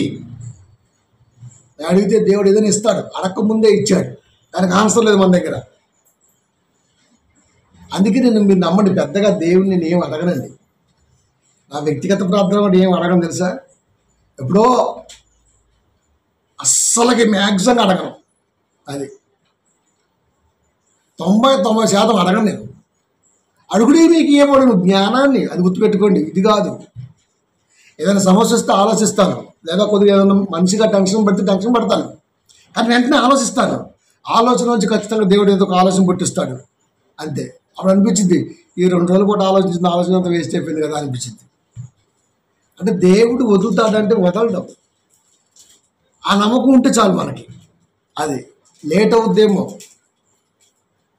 చేస్తాడు, ఆయన లేపాలి. ఇలాంటి మూర్ఖ లక్షణాలు అవన్నీ కదా. అందుకే చెబుతున్నాడు, పరిపూర్ణులైన వారి మధ్య జ్ఞానాన్ని బోధిస్తున్నాము అని పౌలు బ్యాచ్ అనగలిగిందంటే మనము కూడా అలాంటి స్థితిగా దేవుని ఎదగలిగామా? అది ఎదగాలంటే బోధించేవాడు తేటగా బోధించాలి. అది యూదుల సమాజ మందిరములో ప్రవేశించి తేటగా బోధించినందున అనేకులు యూదులను గ్రీసు దేశస్థులను విశ్వసించిరి. తేటగా బోధిస్తే విశ్వసిస్తారు. తేటగా బోధించటం వలన మనలో ఉన్నటువంటి ఆ దేవుడి కొరకు అంతకుముందు ఏదైతే ఉందో అది డ్యామేజ్ అవుతుంది. అప్పుడు వ్యక్తిగతంగా కక్షలు పెంచుకునే ఛాన్స్ ఉంటుంది. మనలో ఒకటి ఉంటుంది బలంగా, నేను దేవుడిని నమ్మిన, వాక్యాన్ని నమ్మిన, దేవుళ్ళు బలంగా ఉంటున్నా, నాకు నిజంగా చాలా ఒకటి ఉంటుంది. ఇలాంటి ప్రసంగం వచ్చి దాన్ని బద్దలు కొట్టేద్ది. అది అప్పుడు మనకి ఏమనిపించింది? వెనక్కి వాక్యం కరెక్ట్గా చెప్పడం చేత కాదు అంటే వాడు లోపల ఉన్నదాన్ని సమర్థిస్తే మాత్రం మాయగారు గొప్పడు. ఒరే, నువ్వు నమ్మింది దాని వెనకాల స్వార్థం ఉంది. ఏ స్వార్థం లేని నమ్మకమే క్రైస్తవుడుగా నువ్వు కలిగి ఉండాలి. అదే ఇప్పుడు చెప్పావు. ఇచ్చినా ఇవ్వకపోయినా, లేపినా లేపకపోయినా, తుడిసినా తుడవకపోయినా కన్నీళ్ళు ఏదైనా కానీ దేవుడు అంటే దేవుడే అని నమ్మే ఒక నమ్మకం బలంగా నీలో ఉండాలని చెప్పటం వలన అప్పటి వరకు వాళ్ళు ఒకటి ఉంటుంది, వాళ్ళు నమ్మినటువంటి ఆ చెత్త బలం ఆ డ్యామేజ్ అవుతుంది. ఇప్పుడు అయ్యగారి మీద బుస్సం కొడతాడు బయటికి వెళ్ళి, ఇదేంటంటే ఎట్ట అంటాడు, దేవుడు చేయడా? ఇక్కడ చెడుని ఎవరు చెప్పారు? చేస్తే నమ్మటం ఏంట్రా అని చెబుతున్నావు ఇక్కడ. అది చేస్తే నమ్మటం ఏంట్రా? చేయకపోయినా నమ్మాలి కదా, అది దేవుడు కదా. ఏమది పరీక్ష కాలమేమో, అది కదా. డ్యామేజ్ అయిపోద్ది. డ్యామేజ్ అయిపోయిన ఎమ్మటి ఊరుకుంటాడా? ఇక అంతే. మేము మన నమ్మకాన్ని ఎలా మాట్లాడతాడు ఏంటినా? ఆయన నమ్మితే బైబిల్లో ఆయన చేయలేదా? ఏం నమ్మితే ఏం చేయలేదా? వాళ్ళు అడిగితే దేవుడు ఇవ్వలేదా? ఎంత విభిన్నంగా ఆలోచిస్తాడు మీరు చూడండి. ఇక్కడ దేవుడు ఏం చెప్తున్నాడంటే, నమ్మి లోకానికి పంపిన తర్వాత తిరిగి నువ్వు వచ్చేంత వరకు ఏ కొదువు లేకుండా పెట్టా. ఇది ఫస్ట్ నువ్వు గుర్తిరుగు. అంటే అక్కడే అమితమైన ప్రేమను పెట్టా. ఈ మధ్యలో నువ్వు ఆడి సమాసం చేసి ఈడి సమాసం చేసి ఆడి మాటని ఈడి మాటని మొత్తం పోగొట్టుకుని మళ్ళీ నన్ను తీసుకొచ్చి ముందు పెట్టి ఇదే పని కదా. కాబట్టి ఇప్పుడు ఏమైనా దేవుని పిల్లలు ఇప్పుడు మనం ఉన్నాం, ఇంకా బాగా అర్థం కంటే ₹2 తీసుకొని చిట్ ఫండ్లో వేస్తాం. అది ఆడొక 1000 కోట్లు 10,000 కోట్లు అయింది నాకు అందరితో బాగానే మంచిగా అన్ని ఫండ్ పెంచుతూ ఉంటాడు. ఆ తర్వాత జెండా ఎత్తేస్తాడు. ఇప్పుడు మనం యాడికి వెళ్ళాలి చెప్పండి? పోలీస్ స్టేషన్కి వెళ్తాం, ఆడ కంప్లైంట్ ఇస్తాం. చిట్ ఫండ్లో వేసేటప్పుడు నువ్వు ఏమైనా సరే పోలీస్ స్టేషన్కి వెళ్ళి ఇన్ఫామ్ చేసావా? నేను చిట్ ఫండ్లో ₹1,00,000 పెడుతున్నానండి, మరి దీనికి భరోసా కావాలి, నాకు ఎందుకో నమ్మకం తక్కువ ఉంది, కాస్త మీరు ఎంక్వైరీ చేసి నాకు ఏమైనా భరోసా ఇవ్వగలరా అని ఏమన్నా లెటర్ ఇచ్చావా? ఇవ్వడు. ఎవడు ఉంటాడు పక్కన, ఒక్కడే పోతాడు అటు ఇటు చూసి మధ్యాహ్నం పూట ఫిక్స్లు చేస్తాడు. అది ఇంట్లో కూడా చెప్పడు, ఎప్పుడు తర్వాత చెప్తాడు. సార్ ఇంట్లో వాళ్ళు తెచ్చి చేస్తాడు. దెబ్బ తగినంత వరకు వాడు హీరోనే. దెబ్బ తగినప్పుడు పోలీస్ స్టేషన్ తిరుగుతాడు. ఇప్పుడు పోలీసు వాళ్ళు ఏమంటారు? ఓకే మేము అంతా సరి చేస్తాం, మేము సరి మేము చూసుకుంటాం అంటారు. ఇంకేం చూసుకుంటారు? వాడు దేశం తట్టు ఎప్పుడో బా. ఇప్పుడు వాళ్ళు మాత్రం ఏం చేస్తారు? అది మన ప్రశ్న. వేసేటప్పుడు ఉన్న నమ్మకం దెబ్బ తగిలినప్పుడు మరొకరు ఆశ్రయించవలసి వచ్చిద్ది అని ముందెందుకు గ్రహించలేం మనం కదా? ఇది నిజం. ప్రభుత్వం ఏం చేసింది? సరే మేము చూస్తాం అంటే కాలక్రమేణా మరి ఇంకో న్యూస్ వచ్చింది, ఈ న్యూస్ వెనక్కి వెళ్ళిపోద్ది. ఇక ఫస్ట్ 100 మంది వెళ్తారు పోలీస్ స్టేషన్కి, తర్వాత 50 మంది, తర్వాత 20 మంది, తర్వాత 10 మంది, తర్వాత ఒక్కడే వెళ్తారు. ఆ తర్వాత వద్దురా బాబు ఏదో ఒకటి కానీ అని చెప్తారు. ఆడు బోర్డు తిప్పేస్తాడు. ఆడే మళ్ళీ పేరు మార్చేస్తారు. అంతే. సత్యం కాస్త మెటాస్ అయినట్టు పేరు మార్చేస్తారు. మళ్ళీ చిట్టుపడి మళ్ళీ వెళ్తాం మనం. మామూలుగా కాదు, మనం దెబ్బలు తగిలినా సరే అదే పని చేస్తాం మనం. ఒక్కసారి దెబ్బ తగిలిందంటే అక్కడే ఆలోచించాలి. అది మనం నమ్మిన విశ్వాసాన్ని దేవుడు వాక్యం బలంగా వచ్చి చల్లాచెదురు చేసిందంటే అక్కడే ఆలోచించాలి. నా నమ్మకం కంటే వాక్యం చెబుతున్న మాటలో ఉన్న నమ్మకమే నమ్మకం అనే నమ్మకం, ఆ పగిలిపోయిన నీ నమ్మకంలో స్థిరపరచబడాలి. ఇది ఎవరు చేస్తాడు? ఇంతవరకు ఎవరు చేస్తాడు? నా నమ్మకం మీద అయ్యగారి ప్రసంగం డ్యామేజ్ వచ్చింది, నాకు నచ్చలేదు, ప్రసంగం నాకు నచ్చట్లే ఈ మధ్య. నా ప్రసంగం కాదురా అప్పయ్య, అదే ఇది నా ప్రసంగం ఎందుకైతే ఆయన చెప్పమని చెబుతున్నా అంతే. నేను నువ్వు నమ్మితే ఎంత, నమ్మకపోతే ఎంత. దేవుడు చెప్పమని స్థిరపరచమన్న మాట చెబుతామే తప్ప మాయ మాటలు మేము చెప్పలేము. అది అలా చెప్పటం వలన ఎఫెక్ట్ ఎవరికైనా ఉందంటే కాపరికే ఉంటుంది. నీకు బోధించి నేను బొక్కలో పట్టం దేనికి చెప్పు? అవసరం లేదు కదా. అది ఎవడు చేస్తాడయ్యా అంటే ఏ పని లేకుండా, చెప్పాను కదా, ఏ పని లేకుండా బ్యావర్స్ బ్యాచ్గా కాపరిగా కనబడే వాడికి మాత్రమే చెల్లుబాటు అయింది. ఆడి పని అదే. ఇంకా మేము కష్టపడతాం, పని చేస్తాం, ఇష్టపడతాం, వానగా దడుస్తాం, ఎండకెండుతాం, చలికి ముడుచుకుంటాం, తెరుచుకుంటాం, బాడీ అంతా రకరకాల దెబ్బలు తింటుంది. అలాంటప్పుడు వాక్యాన్ని నిజాయితీగానే చెప్తాం. వింటే అంత, వినకపోతే అంత. అంతే కదా, చెప్పాలి. అది మరి అందుకే ఇక్కడికి వచ్చాం మనం. మనం అనుకున్నది వేరు. మనం అనుకుంటాం ఎగ్జామ్ రాసే మా పేపర్ మామూలుగా ఈజీ రాలేదు, ఖచ్చితంగా 80-90 రీచ్ అయిపోతుందంటే కరెక్ట్ 30 వస్తాయి వాడికి. వాడు ఇప్పుడు టైం వల్ల పడుతున్నట్ట. నేను అంత అనుకున్నానే, దీనికి ఇన్ని మార్కులు వేసానే, ఇక 10/10కి నేను కనీసం 7 వేసుకుంటే 2 వచ్చేయండి, బిట్లు కూడా బాగా రాశానే, 2 ఎక్స్ట్రా రాశానే, 25 బిట్లకి 25 వేసుకున్నానే, కనీసం 20 రావాలి, ఇదేంటి 8 వచ్చాయి. నువ్వు ఏం రాసావో ఎవరో తెలుసు? దిద్దే వాడి దగ్గరికి వెళ్ళి అడగగలవా? అడుగుతావు. నిమ్మ వినా దగ్గర డబ్బులు ఉంటే మళ్ళా కౌంట్ డబ్బులు కట్టి దూరం. అసలు ఫస్ట్ లేదు, ఇక్కడ సెకండ్కి వెళ్తాడు అంటాడు. అంటే కాన్ఫిడెంట్ ఓవర్ అయిపోయింది ఇక్కడ. అంటే ప్రశ్న చదవగానే మనకి ఏమనిపిస్తుంది, కొన్నిసార్లు పేపర్లో వెళ్ళినప్పుడు ఈజీ పూర్తి చదవరు. మీరు చూడండి, స్టూడెంట్స్ ఎలా ఉంటారంటే ప్రశ్నాపత్రాన్ని పూర్తిగా చదవరు. మా టీచర్ మాకు చెప్పేవాళ్ళు, ఫస్ట్ ప్రశ్నాపత్రాన్ని బాగా చదువు, పెన్ను పెట్టకు, రాయకు, జేబులో తీక, కొంచెం పేపర్ ఎక్కడ కదా, ఫస్ట్ 5 నిమిషాలు 10 నిమిషాలు చదువు, అన్నీ చదువు, రాసేటప్పుడు కూడా మళ్ళీ జాగ్రత్తగా చదువు అని చెబుతారు. సోంద టీచర్ మాకు ఒక ఆమె ఉండేది, ఆమె చెప్పేది నాకు ఇవన్నీ. మనం ఏం చేస్తామంటే పేపర్లోనే ఇది వచ్చి నాకు ఇలా చేస్తుంటా అంతే. అది ఏం అడిగింటో తెలియదు. అక్కడ పోయిన మార్కులు చదవటం కూడా ఉంటుంది. 3 గంటలు ఉంది, 6 బెల్లు కొడతారు, అర్ధగంటకు ఒక బెల్లు కొడతారు. అంత కష్టం వచ్చింది. 9 గంటలకు లోపలికి వెళ్తాం, సిట్రైట్ కూర్చుందాం, మంచిగా వాటర్ దగ్గర కూర్చొని ముందు సొళ్ళు తీసుకొని పేపర్ తీసుకొని మంచి చదివేసుకొని మొత్తం పావు గంట చూసుకొని స్టార్ట్ చేద్దాం. ఒక పేపరు 100 మార్కులకి 3 గంటల టైం రాలేదంటే మన సోది రాత్రం ఎక్కువ. అర్థమైతే సోది రాయం. పాస్టర్ గారికి బైబిల్ అర్థమైతే సోది చెప్పడం బయటికి వెళ్ళి. ఇప్పుడు అన్ని పెట్టకథలే, అన్ని పెట్టకథలు. మనిషికి దెబ్బ తగిలింది కాబట్టి ఆ దెబ్బని ఓదార్చడానికి యేసుక్రీస్తు వారు ఫ్రీ క్యాంప్ మెడికల్.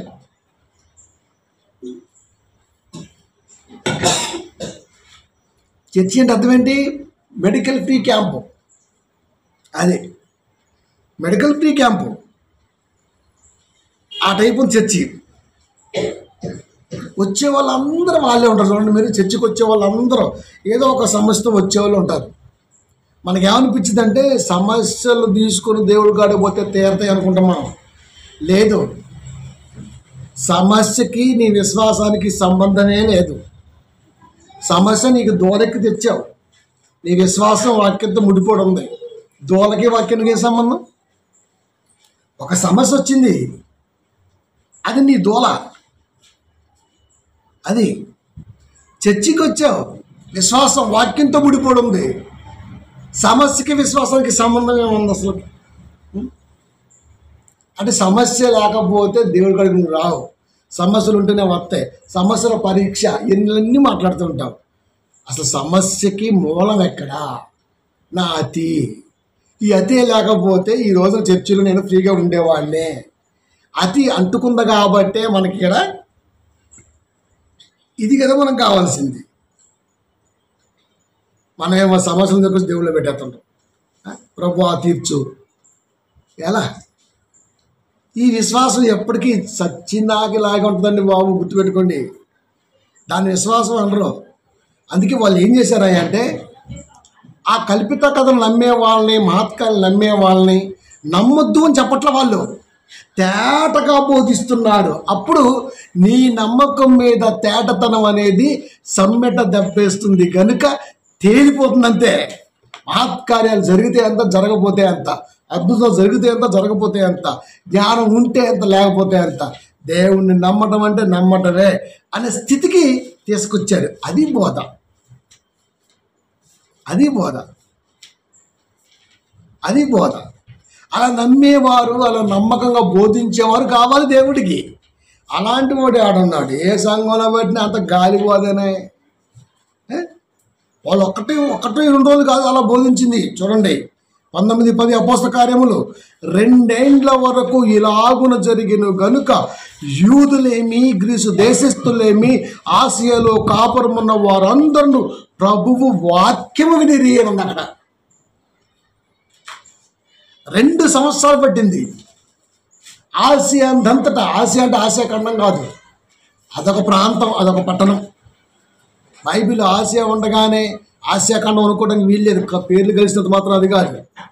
అది కాబట్టి ఇప్పుడు మన దేవుని పిల్లరా, ఆసియా ఒక పట్టణం.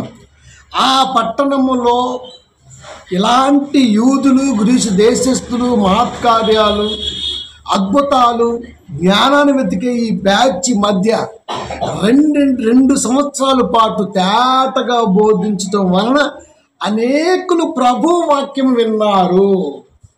వాక్యాన్ని వినిపించారు, మహత్కార్యాలు జరిగించలేదు, జ్ఞానాన్ని బోధించలేదు. చెప్పిన మాటలోనే మహత్కార్యం విలువేంటో, జ్ఞానం యొక్క సంగతి ఏంటో తేటగా అర్థమైపోయింది. మనకి మన బ్రతుకు తేటగా అర్థమైతే ఎవడు మనకి సజెస్ట్ చేయవలసిన అవసరం లేదు, మనమే నలుగురికి సజెస్ట్ చేస్తాం. ఒకడు మనకు సజెస్ట్ చేస్తున్నాడంటే మన జీవితం మీద మనకి క్లారిటీ ఏమాత్రం లేదు. ఒకటి ఈ రోజున అద్భుతాల గురించో, స్వస్థతల గురించో, యేసు గొప్పతనం గురించో అంటే ఇలాంటివి, కష్టాల్లో ఉంటాడు, కన్నీళ్ళలో ఉంటాడు, బాధలో ఉంటాడు, ఆయన ఇది చేస్తాడు, ఇది చేస్తాడు, యేసు దేవుడి కంటే గొప్ప ఎవడో లేడు, ఆయన ఫ్రీ అని చెప్తానే, వాడు దుర్మార్గపు బోధ నుంచి కాపాడబట్టడానికి చాలా కష్టపడాలి. దానికి ఎక్కువ ప్రిఫరెన్స్ ఉంది ఈ రోజున. అందుకే వాళ్ళు ఏం చేసేది తెలుసా, 2 ఏండ్ల వరకు అంటే లాంగ్ టర్మ్ బోధలో తేటతనాన్ని స్థిరపరిచారు. అది యూదులేమి, గ్రీసు దేశస్థులేమి, ఆసియాలో ఉంటున్న వారందరూ ప్రభువు వాక్యము వినిరి. ప్రభువు వాక్యాన్ని తేటగా వినిపించి వాళ్ళ స్థితుల్ని మార్చటానికి వారికి పట్టిన సమయం సుదీర్ఘకాలం, 2 ఏండ్లు. అది అంటే ఈ 2 ఏండ్ల వరకు కూడా వాళ్ళు ఎన్ని అనుభవించి ఉంటారో మీరు ఆలోచించండి.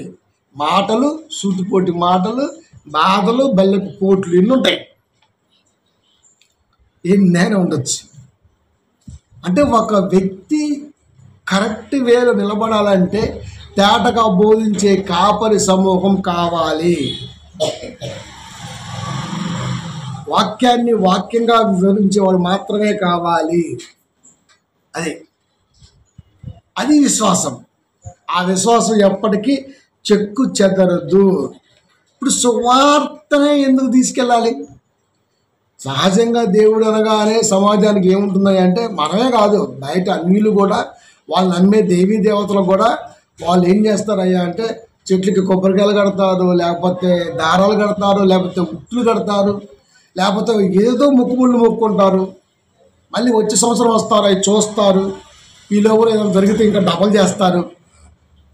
ఇవి అక్కడ ఉన్నాయి మొక్కుబళ్ళు.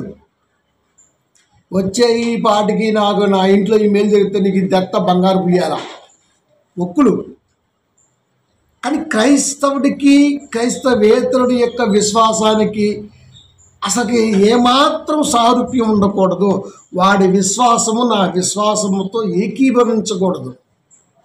నా విశ్వాసమే అలాంటి విశ్వాసం, ఆ రేంజ్లో ఉండాలి. అది బేరీజ్ వేసుకోవాలి వాళ్ళకి మనకి.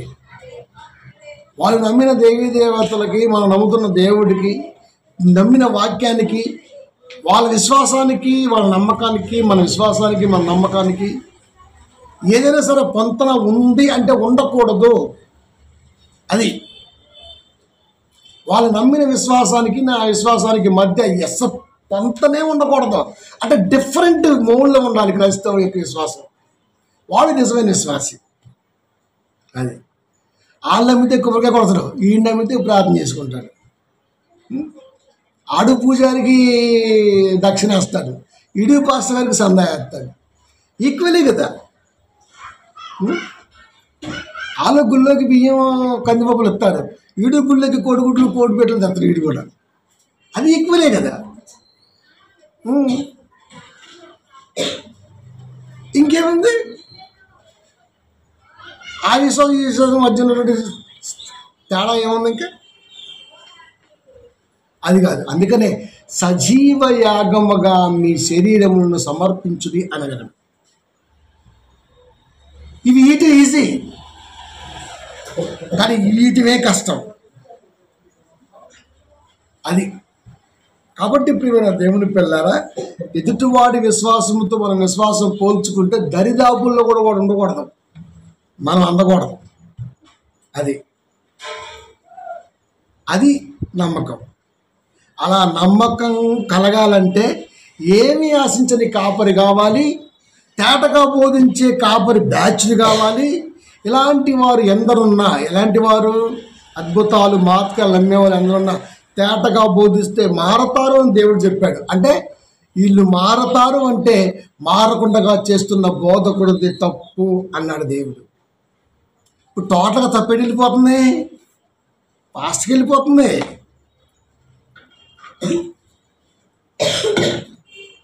అయ్యగారికి వెళ్ళిపోతుంది మొత్తం. తేటగా సుదీర్ఘంగా ఉన్నది ఉన్నట్టుగా బోధిస్తే వాడు ఎలాంటి స్థితిలో ఉన్నా సరే వాక్యం కాడికి వచ్చి నిలబడతాడు, వాక్యాన్ని నమ్ముతాడు అని చెప్పాడు దేవుడు. వాడు రాలేదు, వాడు అక్కడే ఉన్నాడు, వాడు అక్కడే ఉంటున్నాడు అంటే ఖచ్చితంగా అలా ఉంచిన బోధకుడిదే తప్పు. అది తప్పు బోధకుడికి వెళ్ళిపోతుంది.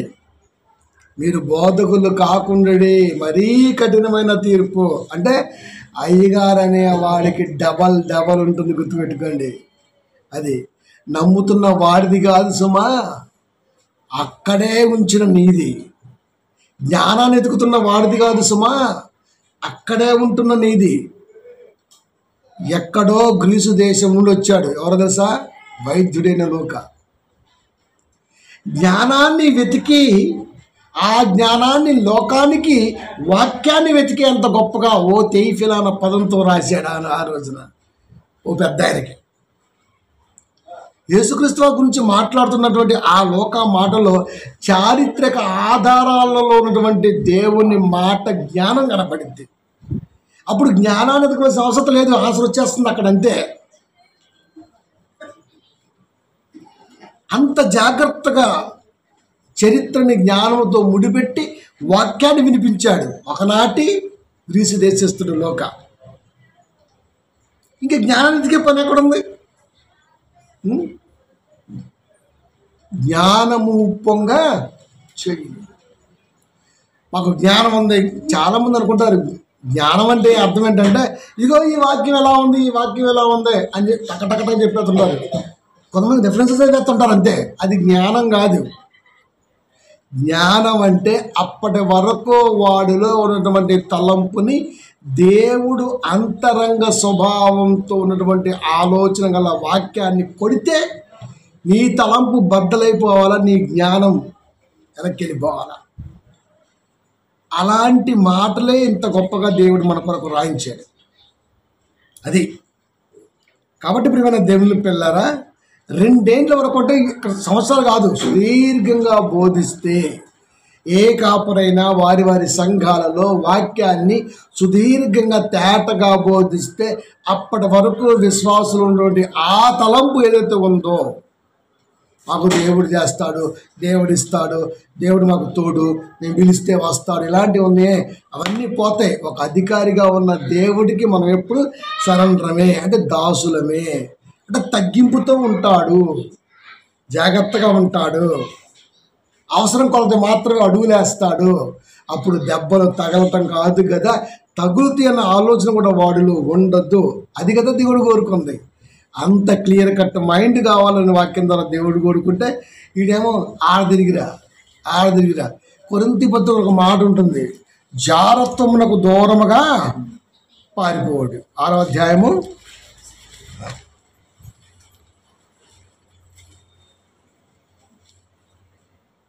18వ వచనము. 1వ కొరింథీ చూడండి ఎంత విచిత్రంగా ఉందో. 1వ కొరింథీ 6:18 ఉంది, జారత్వమునకు దూరముగా పారిపోవడి ఆనంద. అక్కడ ఈడేమంటారు, నీకు ఎయిడ్స్ ఉందా పర్వాలేదు, దేవుడు కాడికి వస్తే తగ్గిపోద్దాం. అయిగా చూడండి ఎలా చెబుతున్నాడు, ఎయిడ్స్తో బాధపడుతున్నావా సోదరుడా, దేవుడి కాడికి వచ్చి ఎయిడ్స్ దేవుడు ముందుగానే పెట్టి చేస్తారు అంతే. ఆయన ఏం చేస్తున్నాడు, జారత్వంలోకి దూరంగా పారిపోండి. ఈడేమంటున్నాడు, దూరంగా పారిపోవాల్సిన అవసరం లేదు, మీరు హత్తుకుని రండి, యేసయ్య పిలుస్తాడు. దేవుడు వద్దు పారిపోండి అన్నాడు, పారిపోండి. అది పారిపోండి. పాస్టర్ గారు అదే బోధిస్తుంటాడు.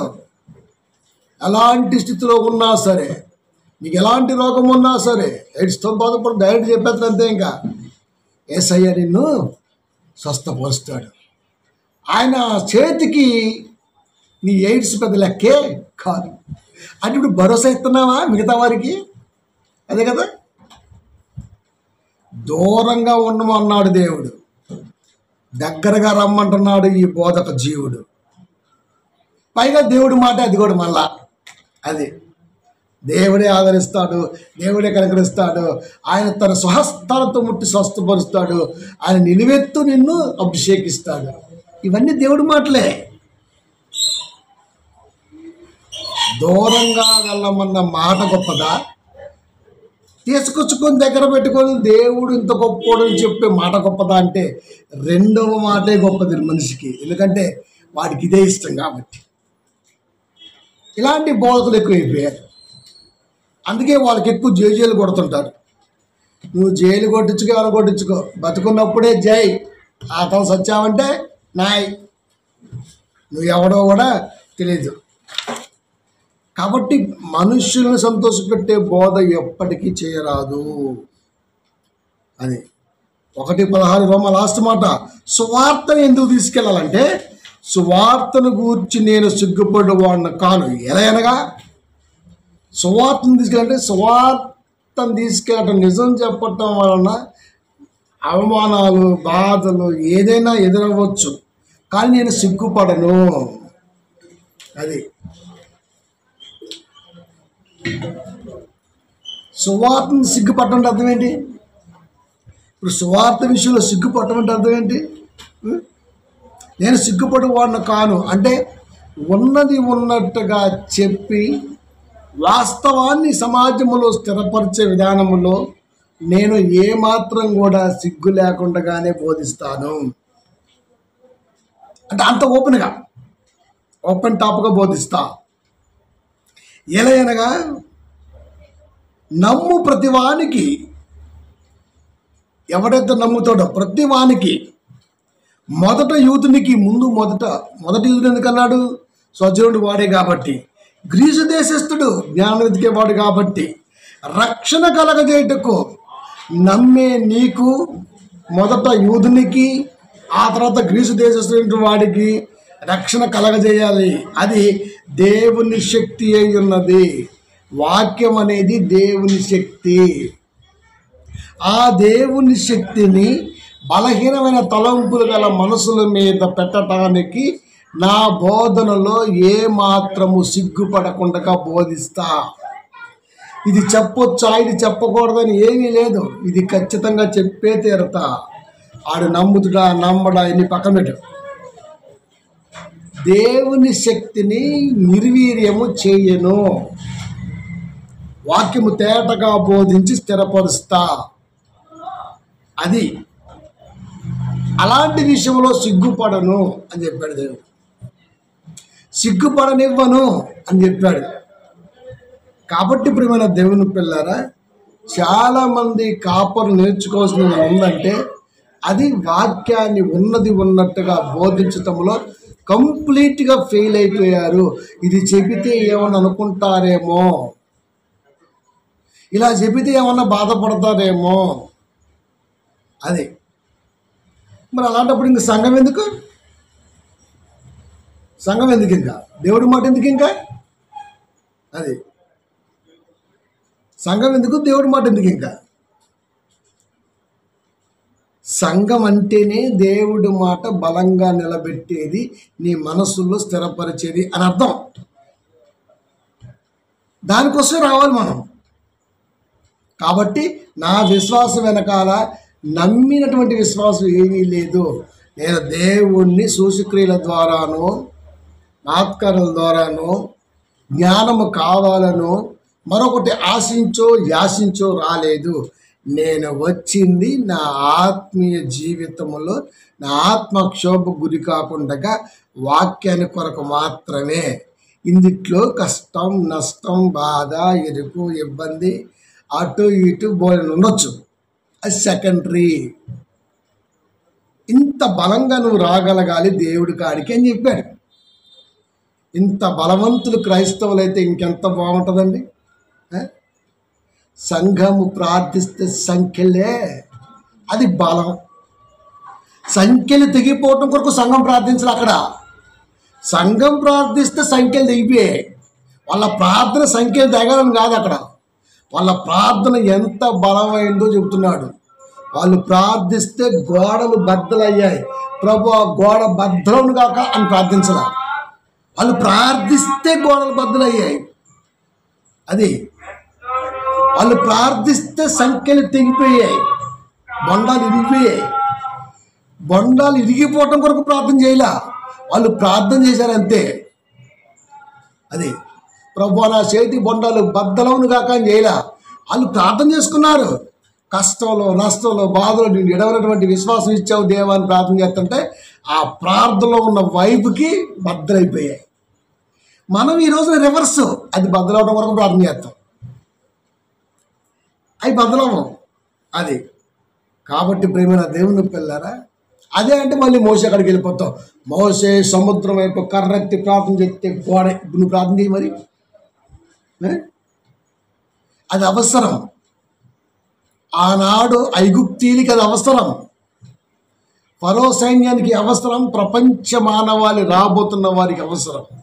అలా ప్రతిసారి జరిగిద్దా? చాలామంది కాపర్లు నీటిలో చచ్చిపోయారు. మరి తిమింగలమో పెద్ద శాపం మింగి యోనాలాగా ఒడ్డుకేయచ్చుగా. ఆ పాపికొండల్లో టూర్కి వెళ్ళి చాలామంది కుటుంబాలు పోయాయి. మరి వాళ్ళందరినీ శాపలు పట్టి ఒడ్డుకేయచ్చు కదా. క్రైస్తవులు ఉన్నారు కదా, మరి యోనాకి వేసాడు కదా. కంపేర్ ఎలా చేస్తాం మనం?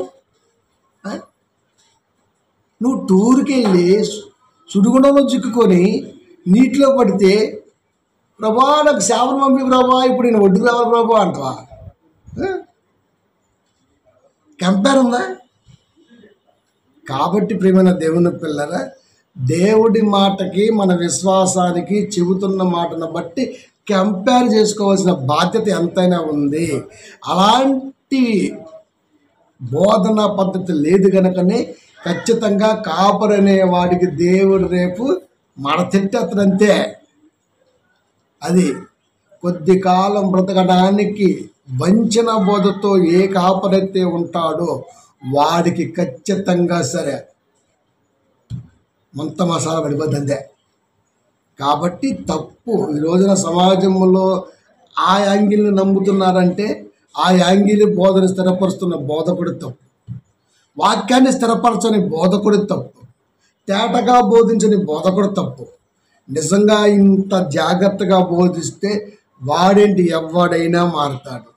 వాడు మారలేదు అన్నా, వాడి అలవాట్లు మారలేదు అన్నా బోధకుడిదే తప్పు.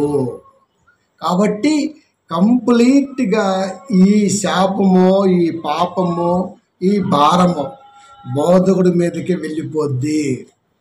ఆ నుంచి స్టార్ట్ చేస్తాడు. అది దేవుని తీర్పు వాడితోనే ప్రారంభమైతే మిగతా వారి పరిస్థితి ఏంటి? కాబట్టి ప్రియమైన దేవుని పిల్లరా, ఉన్నది ఉన్నట్టుగా చెబితే యూదుడైనా గ్రీసు దేశస్థుడైనా ఏ మనిషి అయినా సరే నమ్ముతాడు, మారుతాడు, మార్పు నమ్ముతాడు. అలా మారలేదు అంటే తప్పు బోధకుడిది, సంఘములో బోధిస్తున్న బోధకుడిది. ఇంత చెప్పినా సరే గ్రహించకపోతే సెకండరీ లిస్ట్లో విశ్వాసులు కూడా జాయిన్ అవుతారు. కాబట్టి ఎంటైడ్ మానవాళి జాగ్రత్త పడవలసిన అవసరం చాలానే ఉంది. వాక్యాన్ని బట్టి ముందుకెళ్ళాలి. ప్రార్థించుకుందాం.